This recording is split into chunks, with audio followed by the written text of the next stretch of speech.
Hi everyone, welcome to our first installment of the Ugly Christmas Sweaters Stitch Along. I'm here today with my assistant Paquita. Keep her with me while I'm videotaping because if I don't, she makes a lot of noise. So today we're going to start with block number 1 of the Ugly Christmas Sweaters, as you see here, and let's dive in. Okay, so let's go over the first block in the Ugly Christmas Sweaters pattern. There are 12 different sweaters included in the design. We are stitching all of ours on different variations of low volume fabric. In other words, a very light background that has some type of design in it, maybe with grays or dark grays or even colors, but from a distance it reads as a white almost. But by doing low volume fabrics, it just gives a little variation in textures across the quilt. We use pre-cut applique pieces for the design. This is not really a pattern that would be great for in the hoop applique cutaway methods or fabric cutaway methods for applique. Some of the pieces in certain blocks get very intricate, although templates, PDF templates are provided with the pattern that are traceable. So if you chose to trace your applique fabrics and cut by hand that way, that is an option. We have used a digital cutter for all the applique pieces that we use throughout the quilt. This particular block has 4 different pieces: the sweater body, the oval panel on the sweater body, and obviously you could fussy cut whatever you would like to use for there, and we chose different fabric sleeves for this one. Okay, so I'm just going to go over a little bit how we prep the background blocks just to get ready to go. So the background blocks are all backed with a stabilizer, and in particular we like to use Pellon Shapeflex 101. And as you can see here, the difference in the area that doesn't have stabilizer on is somewhat flimsy, but when you do get the 101 on back of the fabric, it really gives it a lot more structure. It supports the embroidery stitching better, and it really helps to prevent puckering in the finished product. So we've done that. You apply the Pellon Shapeflex 101 with a hot iron, and it just sticks right to it. Almost becomes like part of the actual background block. We have drawn cross stitches in a water erasable marker onto the block at the halfway point, both horizontally and vertically. I like to go through, depending on the background fabric that you use, I like to go through and actually put an arrow for the direction that you want the sweater to be placed on the block. Some low volume fabrics have a text in them or a very subtle image that you really want to be conscious of how it is situated. So we have our fabric background block set up. We're going to go talk a little bit about the stabilizer. These were done on medium tearaway stabilizer, and I like to actually, because of the stitch density of some of these designs, I like to actually support one layer of medium tearaway stabilizer with a second layer. And there was a time that I would just float it beneath the hoop, but sometimes you'll take your hoop out of your machine and find that the stabilizer that is floated beneath has flipped, and it also could cause some problems with the hoop moving. So I really like to assure that that support piece that I'm going to put on the back is secure. And what I do is I literally spray another piece of medium tearaway on one side with 505 adhesive spray, and we're actually just going to smooth that onto the back. And as you can see, you've got a nice support of 2 layers of medium tearaway stabilizer without all the bulk. All right?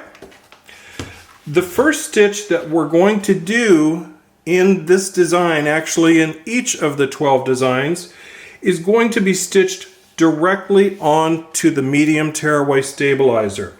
Okay, it's going to be a mimic of these exact crosshairs, and I like to stitch that usually in a light gray or something that's going to show up, but it doesn't necessarily have to be one of the colors that's used in the block.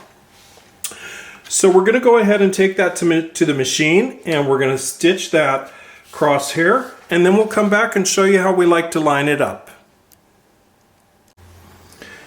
Okay, so we're back from the machine now, and as you can see, we have stitched our crosshairs directly onto the stabilizer in a gray thread, and we are now going to go through the process of showing you how we're going to line up that background fabric to this crosshair on the stabilizer so that you get perfect placement and that your sweater is going to end up exactly in the center of each block that you've cut.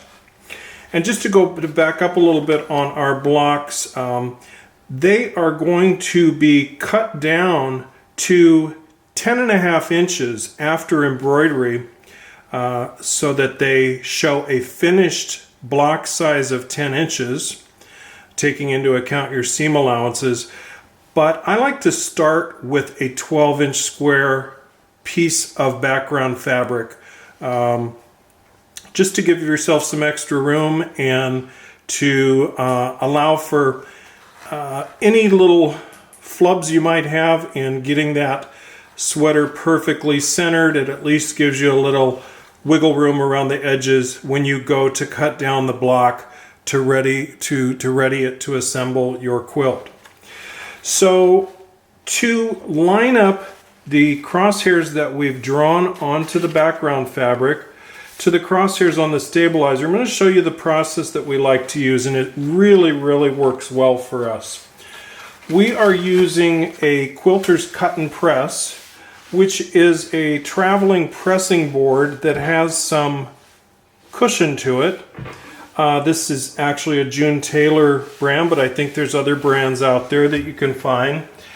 And this comes in really handy for lining up floated embroidery blocks. What we do is, with straight pins, we're going to find the center of the drawn crosshairs on our fabric, and we're actually going to put that pin right down through the center of the crosshairs on the stabilizer, and just check to make sure that's exactly where it landed. That's the first pin.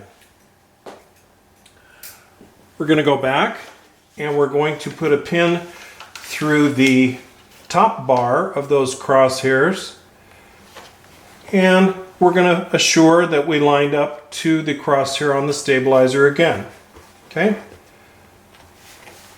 And make sure you sink those pins in as deep as you can, just so they don't move. We're going to do the same on this side. We've got a little bit of shift we could do there with the fabric just to get it perfect.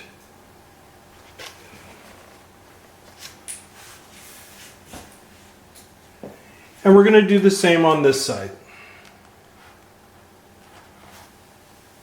And perfect.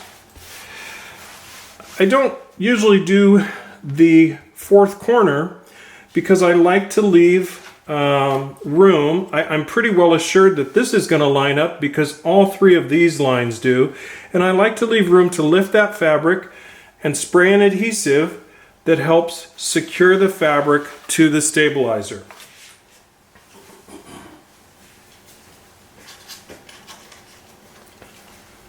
You don't need a lot. As you lay the fabric down, make sure that line is lining up with the line beneath it. And at this point, you have your fabric secured enough to the stabilizer in the frame that you can take the other pins out. We're then going to swing this around. As you can see, I can lift the fabric only to a certain spot where we have secured it with adhesive. And we're going to do the same on the other side. Again, watch this line on the fabric as you drop it down, and it should be perfectly aligned with the line beneath it that's stitched beneath it. Okay? And our background fabric is now perfectly set up in the embroidery frame so that the embroidery design will land perfectly where it is supposed to go. We're going to take it to the machine now, and we're going to stitch the placement lines for the applique. Okay? And we'll be back after we do that. Okay, we're back from the embroidery machine, and I wanted to show you what we've done so far. Even though each one of the designs has color stops for all of the applique placement stitches, some of them can be combined, and if you refer to your instructions for the stitch outs, you'll see that we've actually put notes in there when you can combine two placements out of the same thread or doing them at the same time. In particular, on this block, we're able to do the placement stitch for the sweater body and the placement stitching for the sleeves because they don't really overlap. Now, you'll notice in some of the blocks, let's see if I can find one here. In some of the blocks in the design, you actually have sleeves that come in over the body of the sweater.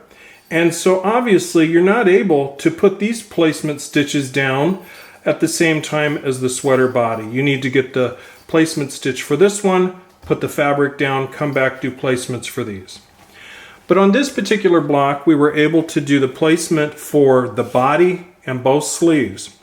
Now, as you recall, there is a panel, an oval panel in the center of this sweater, and obviously we can't put that placement stitch down yet because we're going to be adhering the sweater body there, so we would actually then cover up the placement for this. So we're going to get our sleeves and our sweater body adhered with fusible applique fabric, and we're going to come back and show that to you, and then we'll put the placement stitch for the oval on.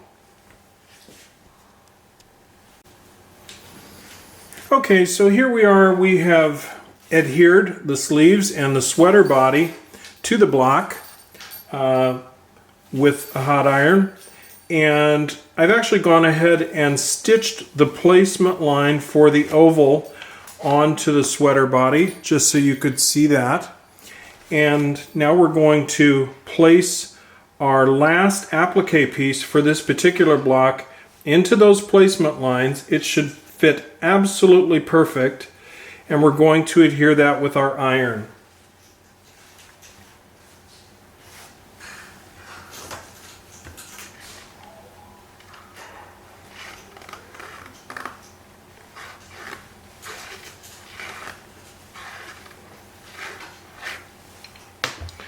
And at this point, now that we have all of our applique pressed onto the fabric, I like to grab a pressing cloth and just place it over everything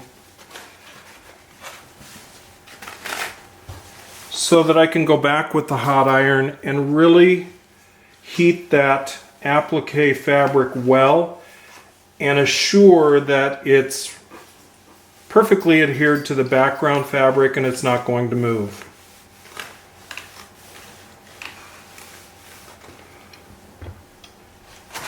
Okay, so now you're starting to see our first ugly sweater come to life.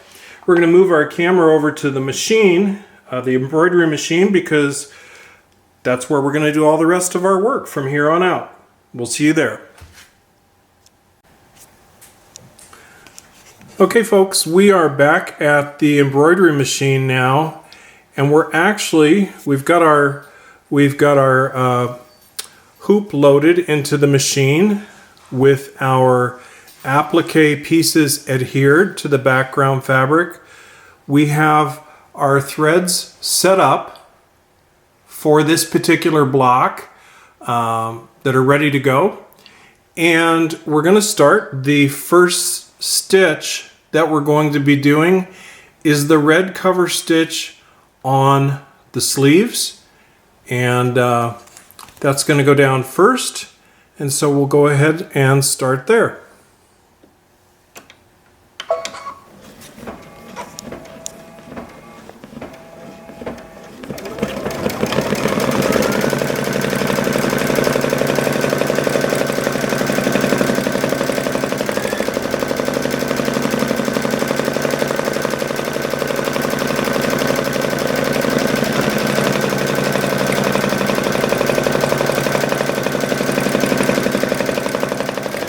Okay, we're going to go ahead and let those sleeves stitch out, and we'll get back to you after that. Okay, we have completed step 5 in the stitch out of ugly sweater number 1, which was the red cover stitching over the sleeves. And we are just going to put the frame back in. We've loaded our off-white or cream color for step 6. That's going to stitch along the edges and the shoulders of the sweater body, and we'll go ahead and start that.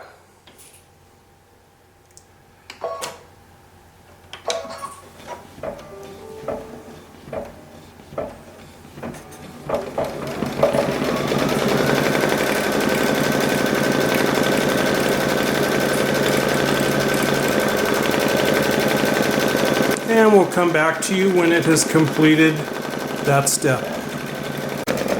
And we're just finishing up the cream colored cover stitch over the sweater body.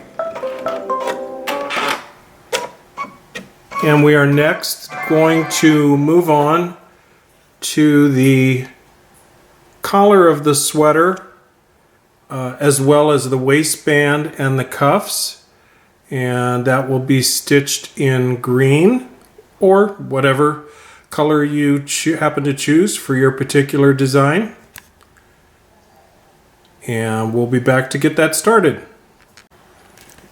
Okay, we have loaded our green shade into the embroidery machine, and we're going to go ahead and stitch those cover stitches for the waistband, the cuffs of the sleeves, and also the neckband. Okay, we'll get started with that.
And we'll pick up again once the green has finished stitching for this particular step, which is step 7, by the way.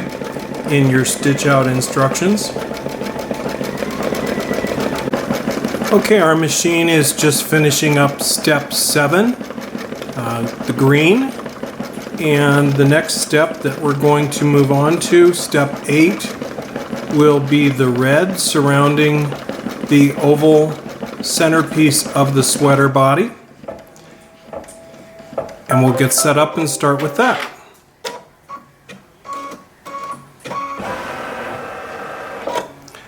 As you can see, we now have a neckband, we have sweater body, we have sleeves, cuffs, and waistband. So ugly sweater number 1 is really starting to take shape when we're getting down to the last few steps. Okay, we've loaded the color red for the cover stitch on the center oval of sweater number 1. And we'll go ahead and let that stitch out. And then we will just have one final step after that. Okay everyone, we have just completed step number 8, the fussy cut applique center oval cover stitch. And for our particular design that we chose fabrics for, we did that in red. We have one remaining step, which is going to be the bows at the top of that oval panel. And we're going to be stitching that in green. And I'm just going to mention at this point my particular preference, and obviously everyone can do as they wish. When I am stitching embroidery that gets into really small design elements, I like to slow my machine down a little bit. I just feel like some of the larger sections, like the waistband, the cuffs, the cover stitches, you can just fly through those. I know we have turbo stitches and we have timid stitchers, and I think for the smaller elements, I personally like to slow the stitching down a little bit, just to make sure you don't run into any thread breaks or anything like that. And I will leave that up to your discretion, what you like to do. We'll come back once we get set up with the green for the bows, and we'll get started on that.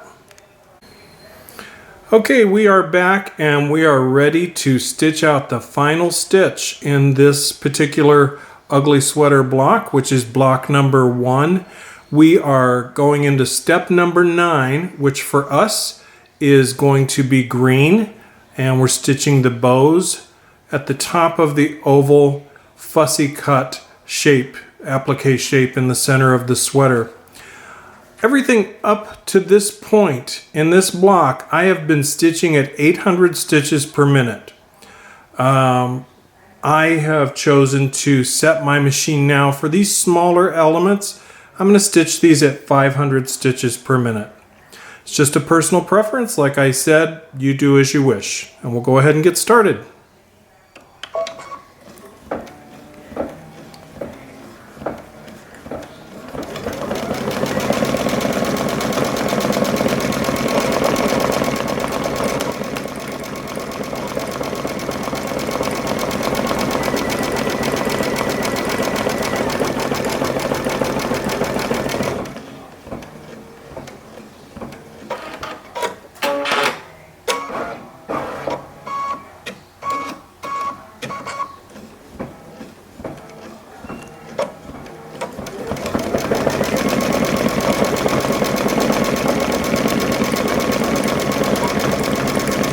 Okay, we're going to go ahead and let that final step of ugly sweater number 1 stitch out the green bows, and we'll come back and take a look at our finished block.